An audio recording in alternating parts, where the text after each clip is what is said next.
During World War II, this was one of the most secret and dangerous places on Earth. In this dense and mosquito-ridden forest in a remote part of Poland, engineers created Hitler's main wartime headquarters, known as Wolfschanze, the Wolf Slayer.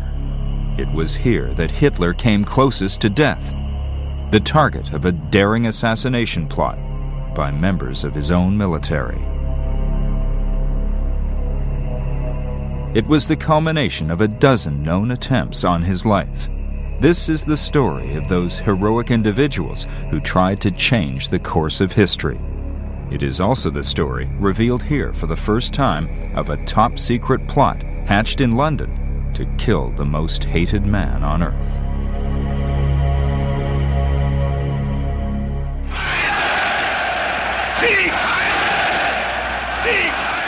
For 12 years, Hitler held Germany in an iron grip.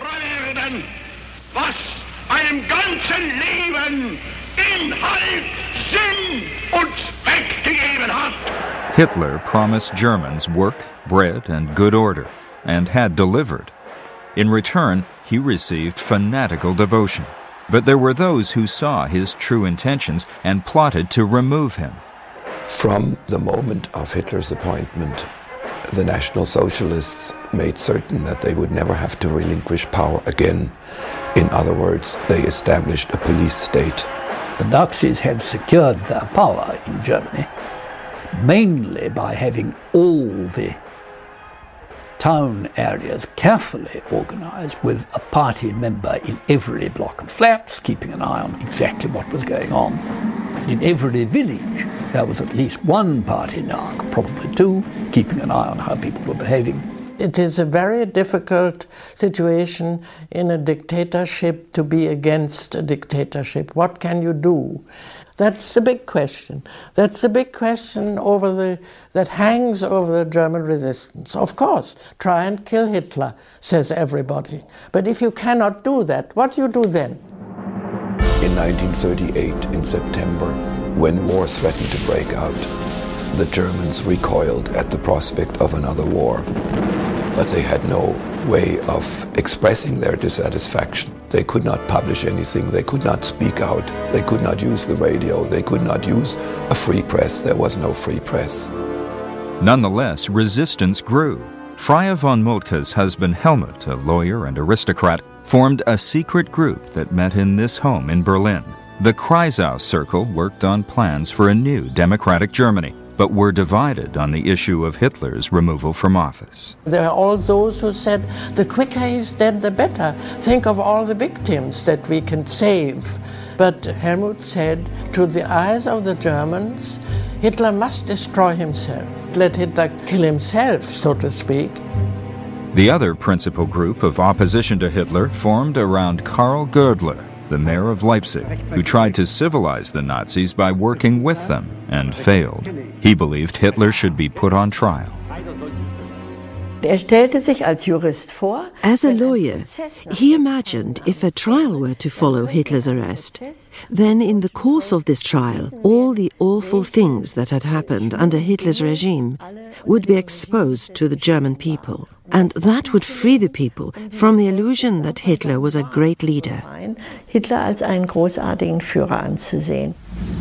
The first group to plot Hitler's death met in this Berlin building, the headquarters of the Abwehr, Germany's intelligence organization. Their leader was General Hans Oster. He detested Hitler, his treatment of the Jews, and his warlike intentions.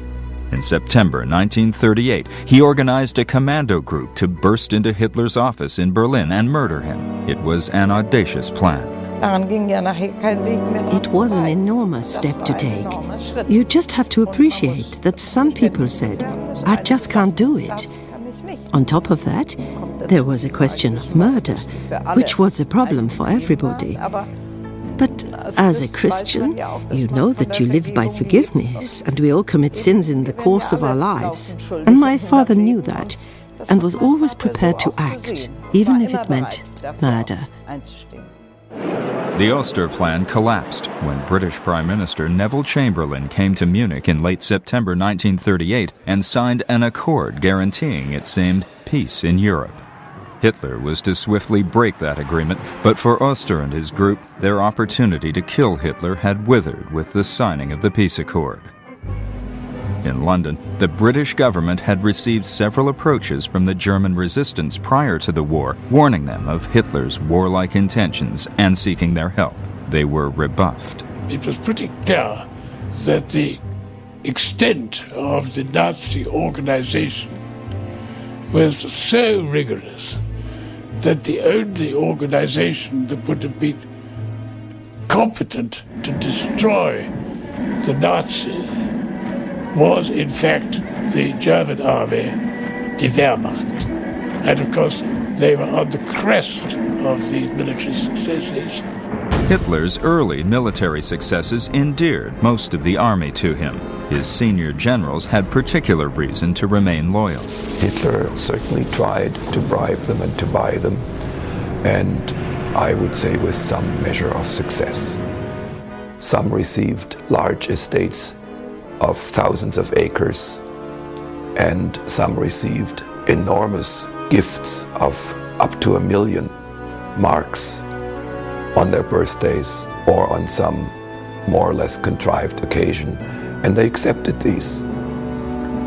One can hardly expect people who accept money from Hitler to kill him. It fell to this man, the least likely of assassins, to make one of the most important attempts on Hitler's life. George Elser was a cabinet maker from the small mountain village of Königsbronn, 100 miles west of Munich. At school, he had been a model pupil. For a short time, he was employed in the local steel works. He showed no interest in politics, Hitler, or the Nazis. His great love was music. He sang in the local choir and played several musical instruments, including the double bass and the zither. 13-year-old Hans Elser, a distant cousin, sang and played alongside him. Da war ein Klostergebäude, Torbogengebäude, musiziert. We used to make music in an old monastery. He played double bass, my father played the cello. I played the violin. My violin teacher also joined in. And that's how we developed a close relationship. And my parents were very enthusiastic about Johann Georg Elser, and he became a friend of the family, so to speak. He was very obliging, but modest and retiring. Aber immer bescheiden, zurückhaltend gewesen. Elser planned his assassination with military precision. He began to build his bomb with explosives and detonators stolen from this local quarry. In August 1939, he left Königsbronn and took a train to Munich. Renting a room at 94 Türkenstrasse, he spent the day designing and perfecting his bomb. Each evening, he left his lodgings to take supper at the Bürgerbrau beer hall, his chosen assassination site. He knew each November the Nazi Party honored its fallen heroes in a ceremony Hitler was sure to attend. Its climax was Hitler's address to the party faithful at the Bürgerbrau Keller. It was possible for Georg Elser to hide himself for 6 weeks running every night in that beer hall and to install an infernal machine in a pillar behind the rostrum on which Hitler spoke when he addressed the assembly. Elser's bomb went off right on cue at 9:20 p.m. on November 8, 1938, killing 8 people and injuring 63. It missed Hitler by 13 minutes. Unfortunately for Elser, Hitler wanted to be in Berlin the next morning. Therefore, Hitler had to cut short his customary 2 to 2.5 hour speech to about 1 hour and catch his train out of Munich. Wir haben die Tatsache, dass Johann Georg Elser dieses Attentat auf Hitler. We found out from the newspaper that Georg Elser had carried out this assassination attempt against Hitler. We knew there had been an assassination attempt, but when we found out that it had been carried out by Georg Elser, we just could not believe it. Nobody in Königsbronn would have believed that he was capable of it. That was perhaps because he had never expressed any political views. As far as we were concerned, we knew nothing about his political opinions. his attitude. Nicht bekannt war, seine Einstellung. Hitler was shocked by his close encounter with death, and his security was tightened. He believed Elser had received help from British intelligence. He was made a personal prisoner of the Führer and placed in solitary confinement. A show trial was planned for the end of the war, when Elser would face charges with his criminal British associates. Hitler was wrong. Elser's gallant attempt had received no help from the British, but it was not long before they too were drawing up their own plan to kill the Führer.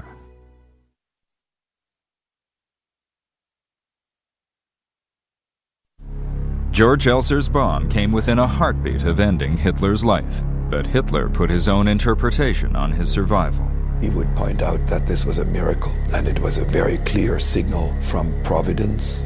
He did not refer to God, but he said Providence, that he must continue as he had. In his view, he was the only one who could fulfill the call of destiny to kill the Jews, to gain the Lebensraum, the living space for Germany in the East. Therefore, he had to conserve his life. Knowing where Hitler was at any given time and gaining access to his presence were the two greatest problems facing any would-be assassin. There were the potential assassination sites, his 9-room apartment in Munich, which he used regularly from 1929 until the end of the war. There was the Reichskanzlei in Berlin, Hitler's seat of government, and where he had his apartment and main office. There was Hitler's military headquarters, the Wolfslayer in East Prussia, with its heavy fortifications. And in the Bavarian Alps near Berchtesgaden, there was Hitler's hideaway, his villa, the Berghof. For a period of about 20 years, from 1923 through 1944, Hitler was here on this mountain for a minimum of 2 months of each year, transforming it into a southern headquarters for the Nazi Party. Hitler loved the Berghof. There he was relaxed and accessible, but the vigilance of those around him never failed. In those days, it was certainly possible to carry a pistol into Hitler's presence if it was someone carrying the pistol whom Hitler trusted or whom Hitler didn't suspect. But if someone was suspected, then of course he would be very closely watched, so that people found their wrist was grabbed as they reached into their pockets for a handkerchief. And it would have been probably impossible for someone to pull out a pistol, take aim, and make a fatal shot before their hand or arm would have been knocked up or down by one of the adjutants. And of course the shot had to be fatal because there wouldn't be a second one.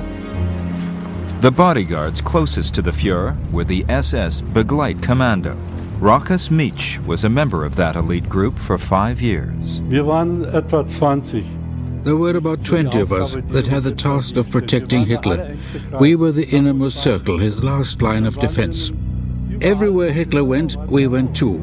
Whether it was in the Führer's apartment in the Reichskanzlei, whether it was at the Berghof in Berchtesgaden, all headquarters, no matter where, even if the headquarters was on the train when we were traveling. We were on the train too, and our carriage was the one always next to Hitler's. And when we were on the move, we were always with him.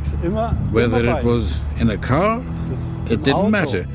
We were his bodyguards. Dazu waren wir Bodyguard. Once Hitler left the security of his home, the risk of assassination increased. But consideration had been given to his safety. His Mercedes was armor-plated, its windows were bulletproof, the tires were of special construction. Each had 20 chambers.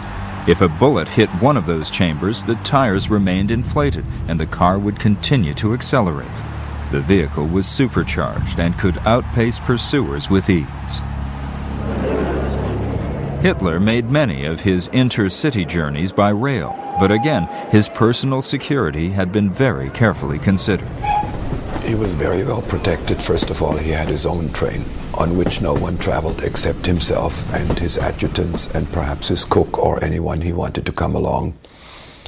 Secondly, when he used his train, the district directors of the railway were required to ride a locomotive in front of the train at a distance of about 10 minutes ahead of the train down the tracks, so that if anything untoward befell, it would befall them and not Hitler's train. Similar measures protected Hitler's personal plane against saboteurs. The service personnel were specially selected and guarded. His pilot always took a precautionary test flight before each journey. This meant that a bomb planted on the plane, which could be activated by altitude change, would explode before Hitler boarded.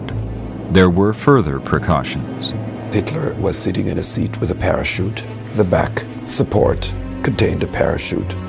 The floor was armor-plated where Hitler sat, so that in case there was anti-aircraft fire, presumably Hitler would be somewhat protected. But not every aspect of Hitler's life was so heavily protected, according to Rokas Mich. For example, if we were in Munich, he had a private apartment in Munich. His housekeeper was Frau Winter.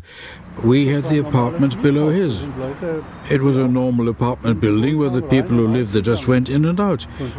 We didn't check up on anybody. When he dined out, he used to go to the Osteria, a restaurant he had used in the early days. He would go there on the spur of the moment, and we would go there unannounced. The other customers were there. They weren't pushed out. So we went inside. There was a side room reserved for Hitler and his entourage. It was quite private. And that's why we, his bodyguards, were there too. Dazu hat seine Bodyguard gehabt. So where was Hitler most vulnerable? There was a major gap in his security, which only those closest to him knew. As far as I'm concerned, I would say that the Führer's apartment in Berlin, the one in the Old Reich Chancellery, was the least well guarded of all. Apart from at night, when there was a guard in the garden. But on the other hand, you could walk straight in the apartment off the street. It opened directly onto the street, and you could simply walk straight off the street into the building, and there was only one guard. Suppose someone wanted to get to Hitler and had sprayed something in my face so that I became confused and incapable of action. All that person had to do is walk up the 22 steps, and he would have been right in the heart of Hitler's lair. The bedroom, living room and office. And in fact, one could easily have kidnapped Hitler. There was just one guard.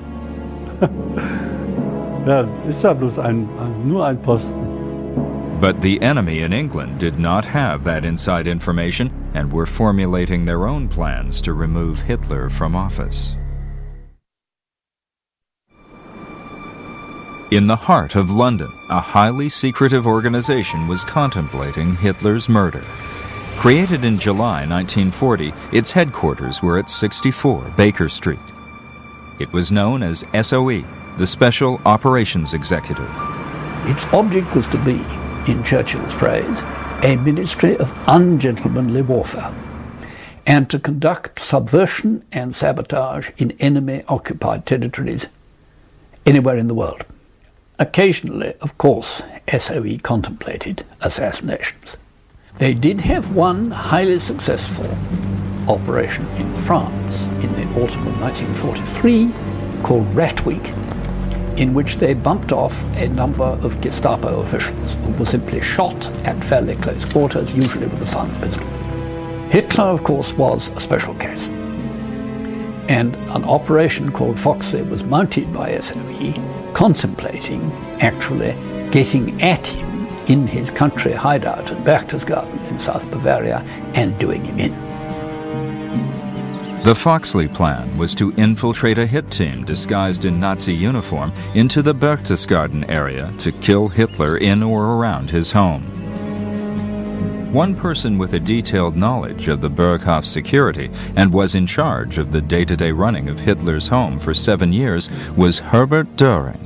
Also die Sicherheitsmaßnahmen am Berghof The security measures at the Berghof, if I compare them to the way things are done nowadays, it really makes me smile. There were practically no security measures at the Berghof. There was absolutely nothing of any significance. When he wasn't there was just one man to patrol around the whole area of the Berghof, and when he was there was nobody because he had his personal bodyguard. Obviously the area was cordoned off. There were barbed wire fences because you had to secure it somehow. I understand that. But Hitler himself paid no regard to it, none at all. Also, when you look at when he was riding around in a car, he would stand up in the car and he wouldn't be wearing a bulletproof vest or anything like that. It was a matter of complete indifference to him. Absolut keinen Wert drauf gelegt. The Foxley papers reveal a detailed knowledge of Hitler's daily routine at the Berghof.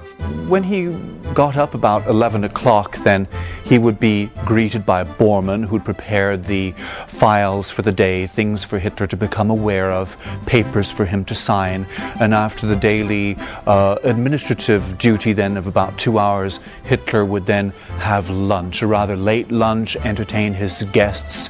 And then he would take his guests on a ritual walk. Every day it was his routine to go for about a 20-minute walk from his home, the Berghof, out to a little tea house that Bormann had built in the direction of Austria. Then he would quite spontaneously get to his feet and go for a walk to the tea house. He made no prior announcement. He would just simply walk off. He just picked up his hat and his walking stick and off he would go. And we went after him, 2 guards. And then the guests would fall in on the walk to the tea house. Hidden away in the woods on the edge of a cliff overlooking Austria, this is all that remains of Hitler's tea house, the Mooslannerhof, where he would hold court with his captive audience. He would always have cups of tea, monologuing his way through the afternoon to his guests until he very typically nodded off for half an hour. Everybody was quiet, and then he would walk down quietly to a small parking area, and his large car would take him then back to his home, the Berghof. The British knew about Hitler's daily walk and planned to kill him on his stroll through the woods when his protection was minimal. Or, if that failed, to launch a bazooka attack on his car as he returned up this road to his home.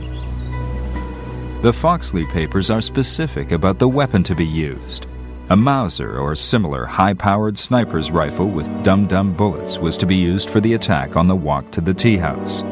But for the assault on Hitler's car, a British Piat gun, an anti-tank weapon, was recommended, or an American bazooka. If an assassin had planned to kill Hitler at the Berghof, that would have been no problem at all. There were so many opportunities. When, for example, he walked up and down the covered walkways attached to the Berghof, from there to the edge of the forest, it was only a matter of 80, 90 meters. Somebody could easily have shot him from there. In fine weather, what he would do is walk in the garden at the back. There was a lawn with paving stones leading round it. He would walk around in a trance-like state, totally absorbed. There were strict orders that he could not be disturbed, no matter what. If there was a telephone call, the adjutant could not interrupt him. He would march up and down like this for up to 1.5 hours at an unbelievable speed. Left about turn, right about turn. He was completely switched off, and he used to do some of his typical gestures in an ecstatic state. It was interesting to watch him, at least interesting for me to watch him. I don't know why. I was seeing the real man. He was forging these gigantic plans, and he would stop for a while and then off he would shoot again as if under orders, like a sprinter. The other major target favored by the Foxley planners was Hitler's train, on which he traveled to Berchtesgaden. There were plans to snipe him or to fire this bazooka against him when he was either getting in or off his train. The train features again because there were some highly speculative thoughts that they could perhaps poison the water on Hitler's train, and so to introduce a poison that would be quite slow reacting, had no antidote, but would kill anybody who had taken any of this water within a matter of a week or so after it had been ingested. In SOE's murderous plans, the morality of assassinating Hitler was not a major issue, but the fear of Nazi reprisals following their leader's death was. When contemplating killing Hitler, the High Command of SOE remembered, of course, a highly successful operation, on the whole, in the summer of 1942, when the Czechoslovaks and SOE, working in combination, had managed to kill Reinhard Heydrich, the Reichsprotector of Bohemia and Moravia. Ghastly reprisals followed. About 5,000 Czechs were assassinated. 2 whole villages, Lidice and Lezaci, were both wiped out and all their grown-up inhabitants shot. Most of the children sent away to concentration camps. Even so, SOE was proud of the operation, but again were aware that the reprisal cost for killing Hitler, particularly for failure, would be absolutely ghastly. And this was not something to which they wanted to subject even a German population. But it was a small group of Germans who were to make the most determined attempt to kill Hitler, irrespective of the consequences. Bendlerblock, Berlin, a wartime headquarters of the Wehrmacht. Germans gather each year to honor some of their greatest war heroes. But the soldiers they remember did not fall on the fields of battle, but died trying to kill their commander-in-chief, Adolf Hitler. As the war progressed, there was growing unease in army ranks at Hitler's conduct in the war, in particular the huge loss of German life on the Russian front. Although resistance elements within the military remained active, they lacked the means and opportunity of getting close enough to Hitler to kill him.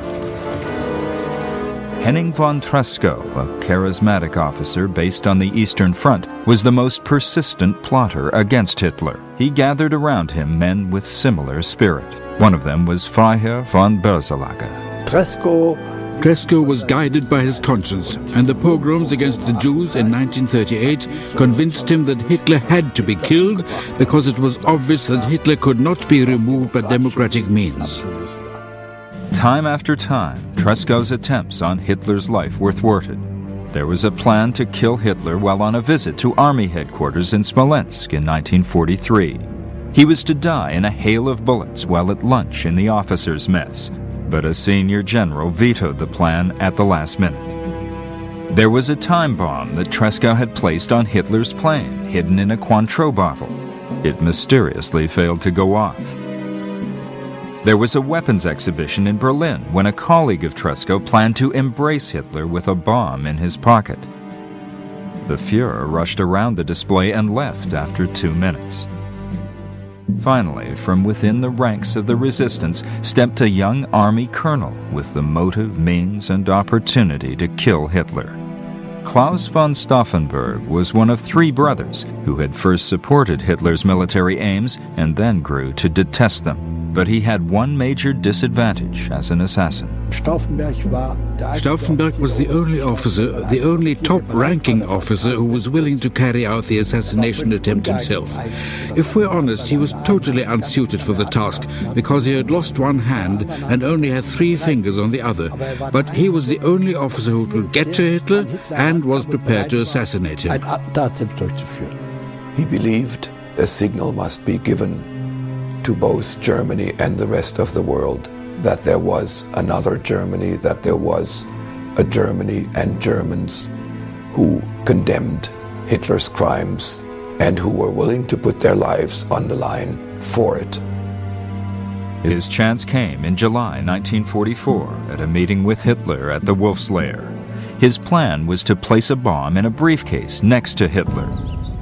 It was in a side room of his bunker that Stauffenberg helped his adjutant Werner von Haften prime the bomb. Disturbed by an orderly, they managed to set only half of the explosives planned. At the meeting, Stauffenberg placed his briefcase close to Hitler and left shortly afterwards on the pretext of making a phone call. Von Haften was waiting outside with a car to escape to the local airfield and their plane back to Berlin. They were leaving the main security area when the bomb went off.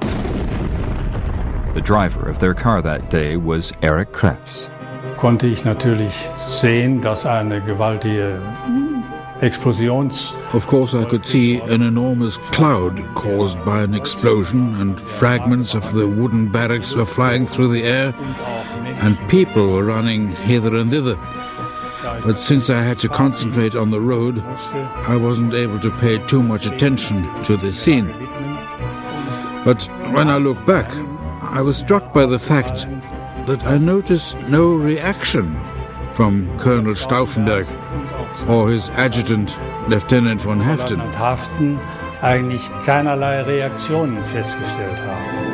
As Stauffenberg flew back to Berlin to lead the coup, he was convinced that Hitler had died in the devastating explosion.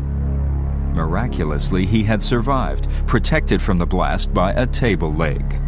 He suffered only bruises and pierced eardrums, while 4 others died and several were severely injured.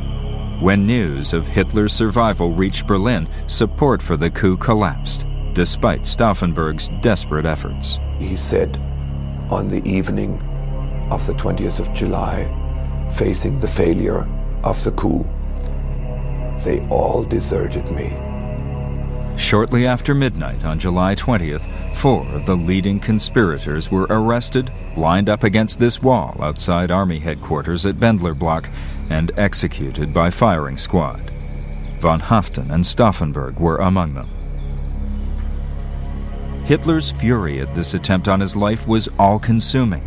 5,000 people were arrested and many tortured. In this courtroom, show trials of those who had conspired against him took place. The People's Court was presided over by the notorious Nazi judge, Roland Freisler.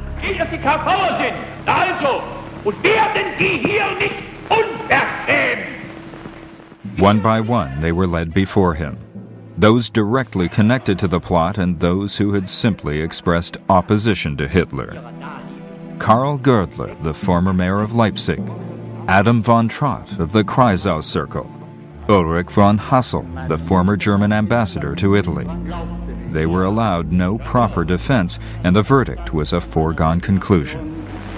Im Namen des deutschen Volkes, Karl Gördler, Wilhelm Leuschner, Josef Wirmer und Ulrich von Hassel.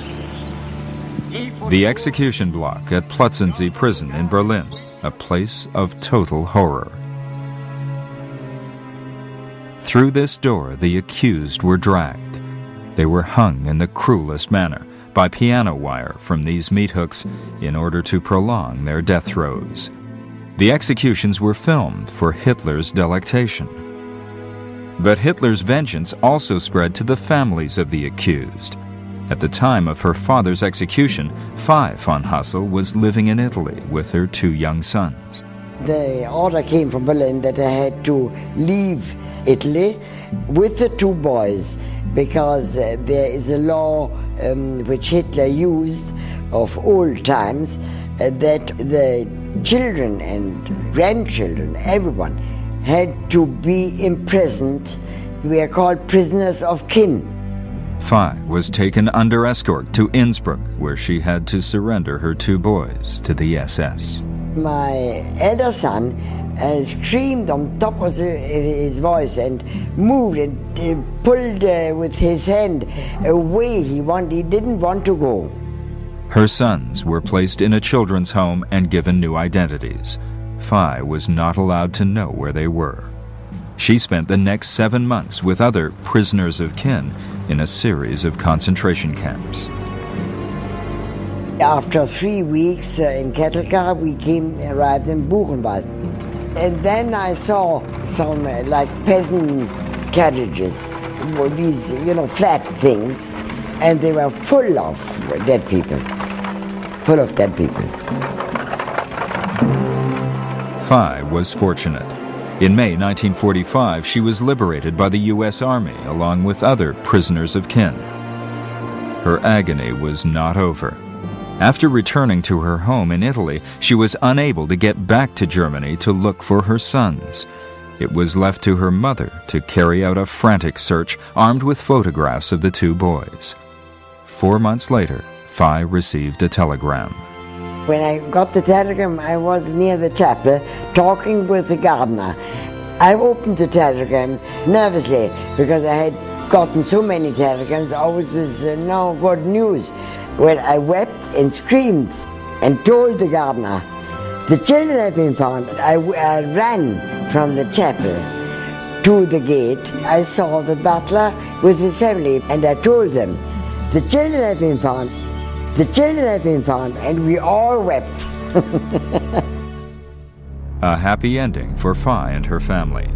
But how would fortune favor the tyrant as Allied pressure to murder him mounted? At SOE's headquarters in London, the debate continued whether or not to kill Hitler.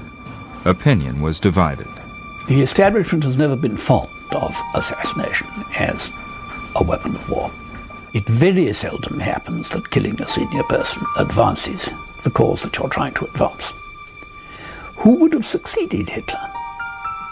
Himmler was a very likely successor because he controlled the secret police and therefore controlled the country and was extremely vain and extremely boastful. He might have enjoyed trying to run Germany. Ghastly results might have followed. Goering, who was the official number 2, was by that time pretty well burnt out with drugs. Some creature like Bormann might have appeared behind the scenes to run somebody like Goering, again with catastrophic results both for the Germans and for the Allies. Having considered the idea of assassinating Hitler, it was not a great leap forward for SOE to begin to speculate as to whether there were some other Nazis that they might contemplate going after.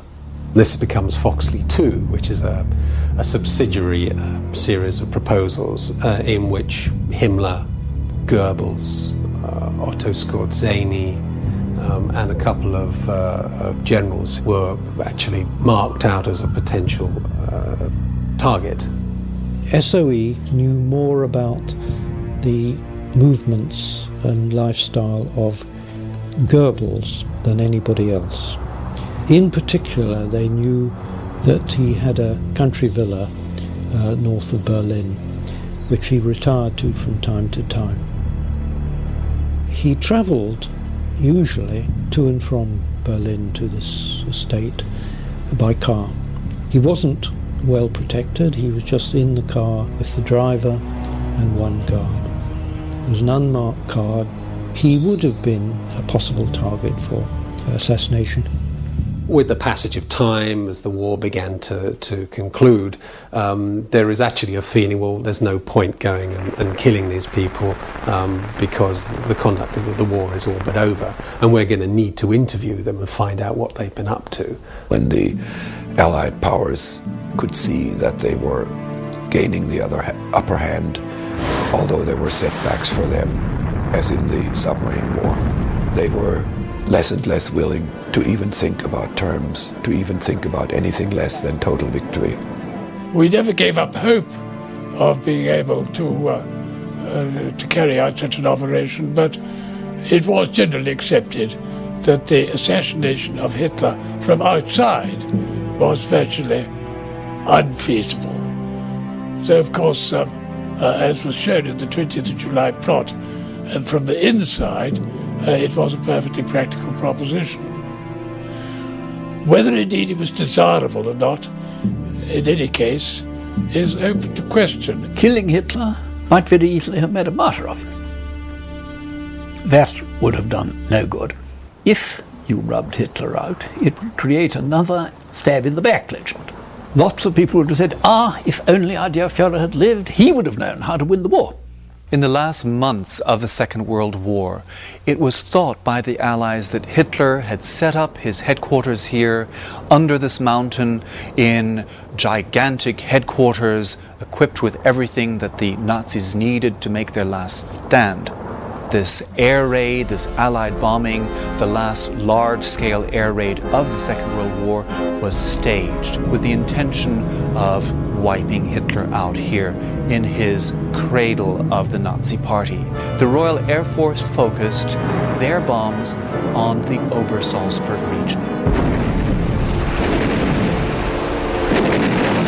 Hitler's home was hammered with some of the 1,232 tons of bombs that were dropped from the sky on that mission in hopes of killing Hitler in his final hiding place here in the Bavarian hills.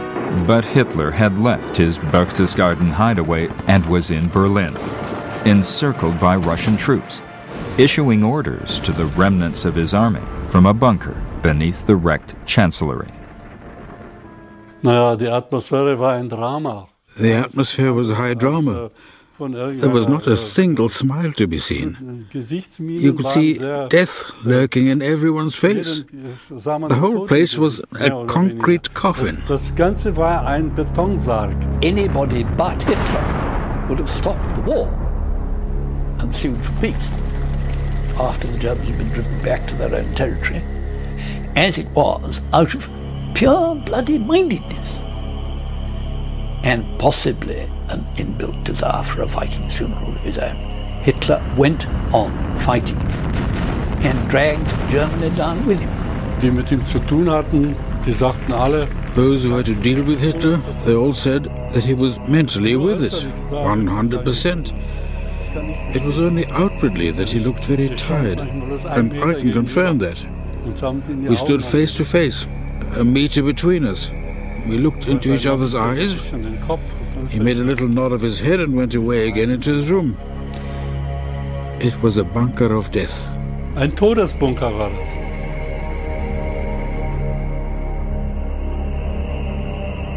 Hitler was hoping for a saving miracle, but his prolongation of the war in the face of inevitable defeat had already cost Germany dearly.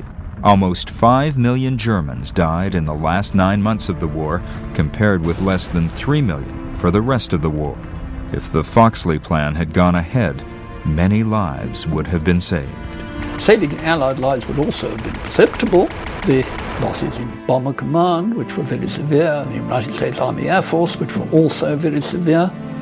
A lot of sailors were killed, both merchant and serving sailors in the last winter of the war, who might have lived had the war been wound up earlier. Quite apart from the Jews who were being massacred steadily. And the massacre again might have been mitigated by an earlier conclusion to the war, if you could be sure that the war was going to be concluded early by getting rid of Hitler, but you couldn't be sure of it. And then on April 22nd, Hitler made the statement that he would not leave Berlin, but he would stay in Berlin and die in Berlin, and I know that was on April 22nd. And from then on we thought that something was going to happen, that Hitler was going to take his life very shortly, was going to die. People were speculating whether he would shoot himself or take poison. That's the sort of thing that people were talking about. Hitler committed suicide on April 30th, 1945, with his longtime companion, Eva Braun.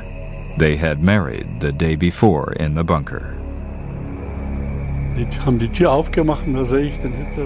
the door, and then I saw Hitler with his head slumped forward, sitting in the armchair, and Eva Braun next to him, with her knees pulled up in a dark blue dress with a white collar, and, well, they were dead. And then they carried the dead bodies upstairs into the garden, through the emergency exit of the bunker into the garden. But I didn't see the burning of the bodies. And that was the end of the Nazi era. I was part of its dissolution, and that was the end, there in the bunker.